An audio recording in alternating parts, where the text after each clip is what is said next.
Бүгүн Россияда өтүп жаткан танк биатлону 2021 мелдешинде 2-дивизиондогу командалардын финалдык оюну болуп өттү. Финалдык баскычта Кыргызстан, Тажикстан, Мьянма, Түштүк Осетия командалары катышты.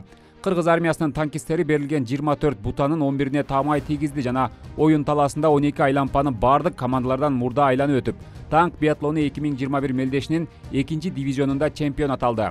Экинчи орунда Тажикстан, үчүнчү орунда Мьянма жана акыркы болуп Түштүк Осетия маарага жетип келди. Алга Кыргыз армиясы, алга Кыргыз танкисттери.